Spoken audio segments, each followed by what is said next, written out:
Saïd Yaoui, je suis enseignant-chercheur à l'Université Lyon 2, ici, plus précisément à l'UFR de sciences économiques et gestion.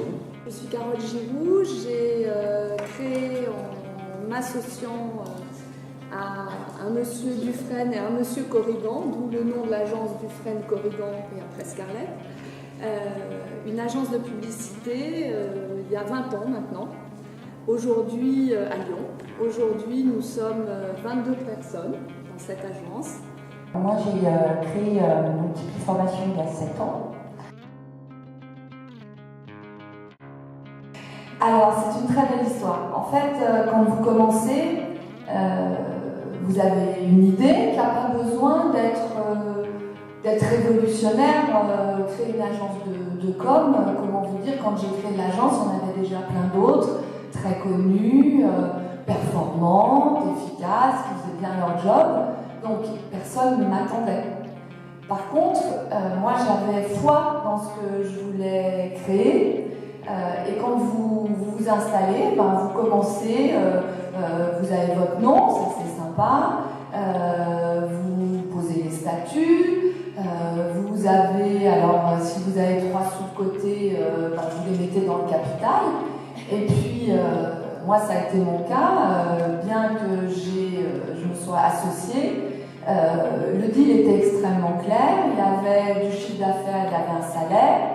Il y avait du chiffre d'affaires et du boulot qui nécessitait d'embaucher des salariés, eh bien, j'embauchais des salariés. Et puis, il y a un paramètre qui est la chance, un paramètre qui est les rencontres, les échanges, c'est-à-dire que quand on décide d'entreprendre, il ne faut pas se replier sur soi-même, il faut en parler autour de soi, il faut aller au-devant des autres, aller au-devant de personnes qui peuvent vous aider, comme l'incubateur par exemple.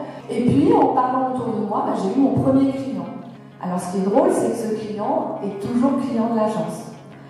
Oui, enfin, moi je sais qu'au début, quand j'ai créé ma boîte, j'avais plutôt dans l'idée que c'était compliqué de créer une boîte, quoi. Je me disais, oh là là, il faut trouver le statut juridique, il faut déposer, voilà, il y a plein de démarches à faire. C'est un peu ce qu'on entend, c'est compliqué. Et en fait, moi j'ai été super surprise par le fait que ce soit vraiment simple, en fait, beaucoup plus simple que ce que j'imaginais. Donc voilà, moi si j'ai un conseil à donner, c'est vraiment de ne pas rester seul quand on crée sa boîte et surtout d'entendre, d'écouter des gens qui savent de quoi ils parlent, qui sont les entrepreneurs.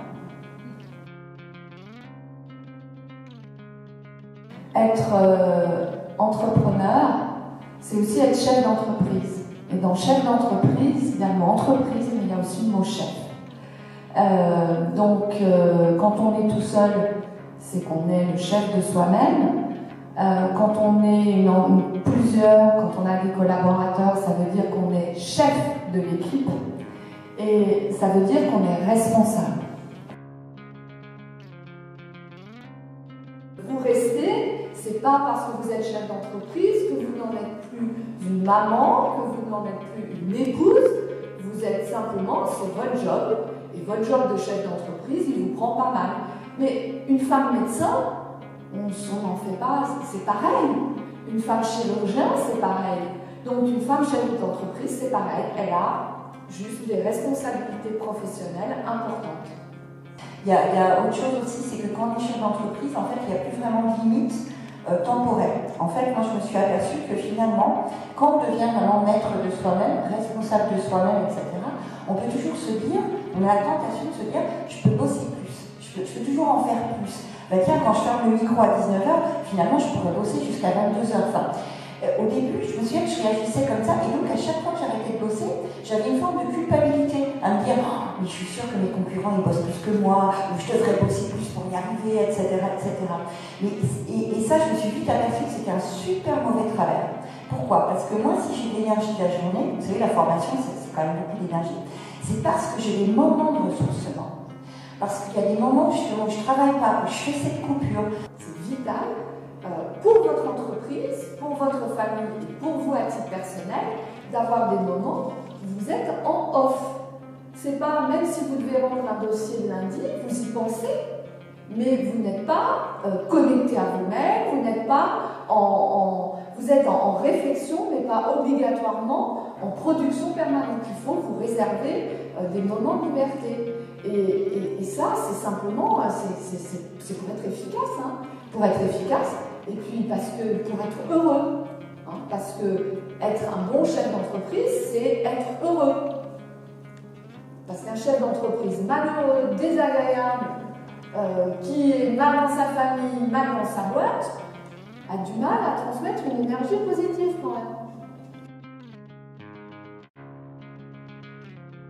On ne peut pas gommer des années et des années d'héritage culturel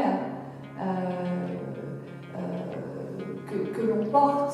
Est-ce que quand on est une femme chef d'entreprise, il ne faut pas s'affirmer en dépassant le côté « je suis une femme et donc je suis peut-être moins bonne, je suis peut-être moins forte ».